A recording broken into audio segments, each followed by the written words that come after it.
Welcome to the food recipes. आज हम इतने मज़ेदार, इतने खस्ता, इतने क्रिस्पी और न्यूट्रिशन से भरपूर पकोड़े बनाने जा रहे हैं। I know it deep fry but फिर भी स्टिल क्योंकि इसमें वेजिटेबल्स होती हैं तो ये बहुत न्यूट्रिएंट्स होते हैं। आप एक्सेस नहीं खाएं, 1 2 3 बस इतने खा लें और इतने मज़ेदार होंगे। आपने टू बी ऑनेस्ट आपने कभी भी ट्राई नहीं किए होंगे, ठीक है। बहुतों को नहीं पता होगा इस तरीके के बारे में। So let's get started. Simply आपने जो जो चीज़ें हम ऐड करते हैं वो लेनी है। सबसे जो इसमें यूनिक बात पकौड़ों में है वो ये है कि इसमें हम मूली ऐड करेंगे और इतनी अच्छी टेस्ट करती है ना ये। I know it sound so weird but ये बहुत अच्छा टेस्ट करती है, बहुत ही अच्छा। हमने मूली ली, यहाँ पे हमारे पास धनिया है, पुदीना है, पालक है और साथ मूली के पत्ते जो होते हैं ना, ठीक है, वो भी हमने फाइनली कट करके ऐड किए हुए हैं, ठीक है। उसके बाद आलू हमने कश करके ऐड किए हैं। कटे हुए आलू भी अच्छे लगते हैं लेकिन कश के हुए ज़्यादा अच्छे लगते हैं, ठीक है। और साथ हमने प्याज फाइनली कट किया हुआ ऐड किया, ठीक है। अगर आप आलू काट के ऐड करना चाहते हैं स्क्वायर में तो स्क्वायर में कर लें। अगर आप लंबे वाले आलू ऐड करना चाहते हैं you can add what ever you want. इसमें और भी अगर आप वेजिटेबल्स ऐड करना चाहते हैं, पर एक बार आप सिर्फ ये आलू और प्याज के साथ ऐड करके देखिए, मूली यू गोना लव इट। तो उसके बाद जो भी हमने मूली के पत्ते, पालक और साथ धनिया पुदीना ऐड किया था वो ऐड कर दें उसमें। और मूली हमने कश की हुई है, अच्छी तरह धो के इसको ग्रेट कर लिया, लाइक कश कर लिया इसको अच्छी तरह, जिस तरह हम मूली के पराठे बनाने के लिए कश करते हैं ना इसको, उस तरह कश कर लिया है। थोड़ा सा दादर दादर के ना हमने वो जो धनिया होता है, ठीक है, उसको धनिया ऐड किया है, सूखा हुआ धनिया, ठीक है। उसको आपने बहुत पेस्ट नहीं बनानी है उसकी, बस हल्का हल्का सा ना कूट लें उसको और वो ऐड करें, वो बहुत अच्छा टेस्ट करता है। उसके अलावा हमने ग्रीन मिर्च की पेस्ट ऐड की है, ठीक है, 2 टेबल स्पून या 1 टेबल स्पून आप ऐड कर लें, ठीक है। उसके अलावा चिली फ्लेक्स जो है, दादर मिर्च, उसको 1 चम्मच ऐड कर लें, ठीक है। उसके अलावा हमने नमक ऐड किया है 2 चम्मच, जिस तरह हस्ब ज़रूरत, ठीक है, वो ऐड कर लें आप अच्छी तरह। जो पकौड़ों का आम मिक्सचर होता है, ठीक है, वो आप ऐड कर लें उसको अच्छी तरह हम। उसके अलावा आपने जो बेसन ऐड करना है like 4 to 5 table spoon add कर लें, उसको हल्का हल्का पानी के साथ मिक्स कर लें, जिस तरह हम बैटर बनाते हैं पकौड़ों के लिए, ठीक है ना।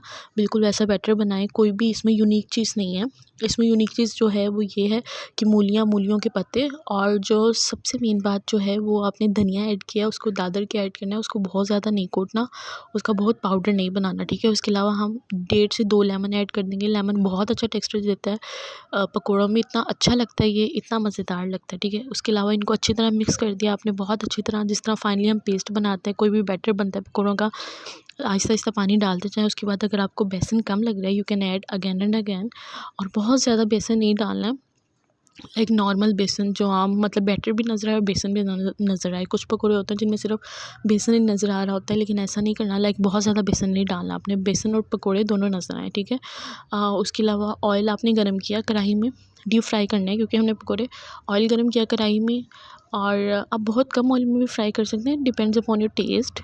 तो ऑयल जब अच्छी तरह गर्म हो गया तो उसको तेज़ आंच पे अच्छा, जब पकौड़े आपने डालने तो आंच तेज़ हो, ठीक है, तो फिर अच्छे पकौड़े बनते हैं, ठीक है। तेज़ आंच हो और फ़ौरन आंच हल्की कर लें पकौड़े डालने के बाद, ठीक है। अब आपने पकौड़े डाल लिए, इसको आप आहिस्ता आहिस्ता जैसे भी आप हिलाना चाहते हैं, लाइक जब थोड़े से गोल्डन ब्राउन एक साइड से हो जाए तो आप हिला दें, जब थोड़ी सी गोल्डन ब्राउन दूसरी साइड से हो जाए फ्लिप करें। और इसको जैसे भी बनाते हैं आप पकौड़े आम, यहाँ पे फ्राई करने का तो वो एक ही तरीका होता है, ठीक है।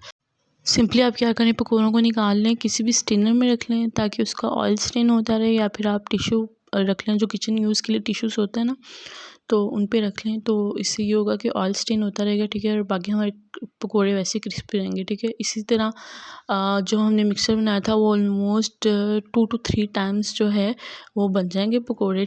अब जब इसको सर्व करने की बारी आती है, खाने की बारी आती है, तो एक बहुत ही जो है आम हमारे यहाँ रिचुअल है कि हम पकौड़ों को खाते हैं दही की चटनी के साथ, ठीक है। लाइक दही और पुदीना और धनिया, और इसमें आप लहसुन भी थोड़ा सा ऐड करें तो ये चटनी बड़ी अच्छी बनेगी। आप इसके साथ भी खा सकते हैं या इमली की चटनी के साथ भी खा सकते हैं। आप देखें यहाँ पे मैंने आपको जूम करके और ये आपको दिखाया है तोड़ के, देखें कितने अच्छे, एक तो पकौड़ों की शेप भी बहुत अच्छी है, पकौड़े दिखने में भी बहुत अच्छे हैं और इतने मज़ेदार बनते हैं ये। हालांकि ये बहुत वियर्ड साउंड करता है मूली पकौड़ों में, ठीक है, बहुत वियर्ड साउंड करती है, but to be honest it taste so good, so good. तो बच्चे भी खाएंगे, बड़े भी खाएंगे। तो वंस यू गोना ट्राई, तो आप हमेशा यही ट्राई करेंगे। आप इसे इमली की चटनी के साथ खाएं, दही की चटनी के साथ खाएं, या वैसी ग्रीन चटनी के साथ खाएं, you gonna love it. If you like my video don't forget to like share and subscribe. और ज़रूर मुझे कमेंट्स में बताइएगा इफ़ यू ट्राइड इट, और आगे आप क्या रेसिपी देखना चाहते हैं। Thank you.